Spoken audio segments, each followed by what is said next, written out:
So hi, welcome to my YouTube channel. I've been wanting to make one for a while, so I'm actually really excited to make this first YouTube video. And I feel like my outfit is actually really fitting for the topic that I will be discussing today. A topic that I am actually very passionate about, since part of it is about the kind of clothes that I like to wear. Infantilization of women's feminine aesthetic, Coquette, Kawaii, and the return to girlhood. In the last decade, social media has given rise to a resurgence of hyper-feminine aesthetics, Coquette, Kawaii, balletcore, and dollette styles that emphasize softness, innocence, and a return to girlhood. These trends romanticize delicate beauty, porcelain skin, and a demure presence, creating an alluring yet complex representation of femininity. Beneath the ruffles and ribbons lies a deeper question. Why are aesthetics associated with womanhood increasingly tied to childlike imagery? At what point does feminine self-expression blur into the infantilization of women?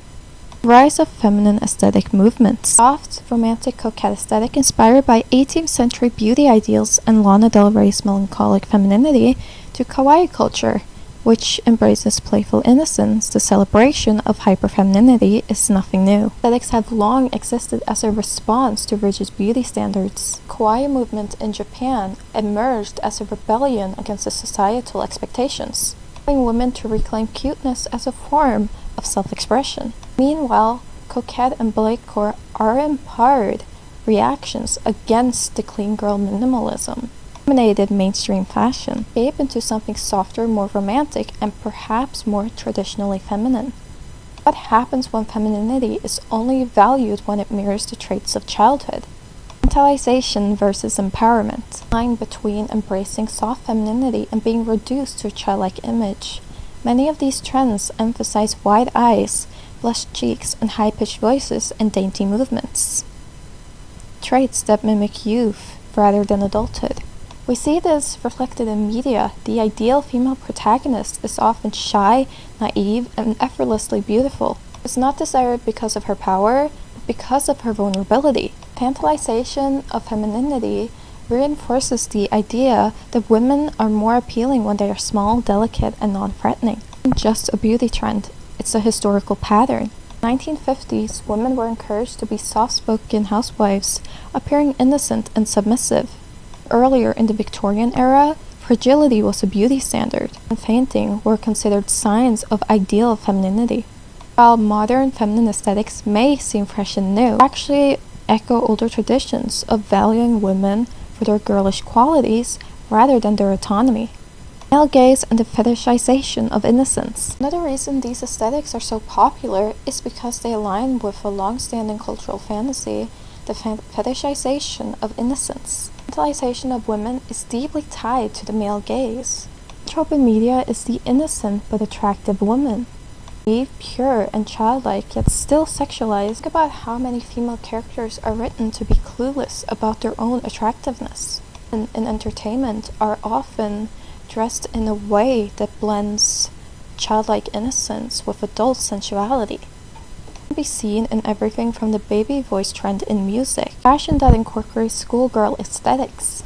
Some argue that reclaiming these styles as a form of empowerment, we do have to ask ourselves, really benefiting from this aesthetic, or the structures that continue to idealize them as eternally young and vulnerable? Can hyperfemininity be subversive? Complexities, feminine aesthetics aren't inherently oppressive. Many women find joy in embracing softness, wearing lace, and indulging in the romanticism of girlhood, not because they want to be infantilized, but because they want to define femininity on their own terms.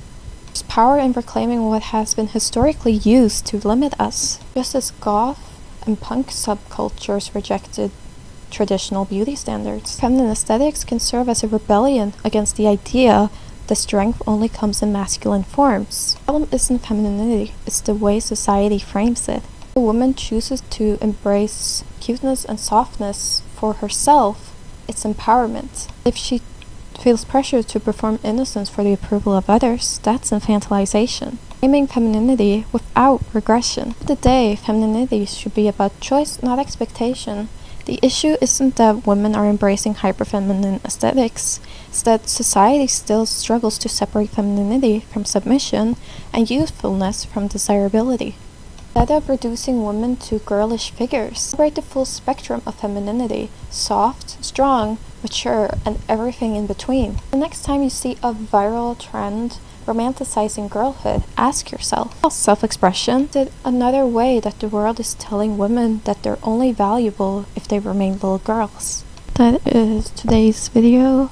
It is something that I am very, very passionate about because I dress in a coquette style, and I'm just kind of sick of seeing people comment on like cutesy, more lacy style and be comparing them to children, while in the same sentence also sexualizing them. Be normal. Some of y'all are weird. Anyway, if anyone has any topic ideas that they'd like to hear my input on, I'm very open to hearing suggestions.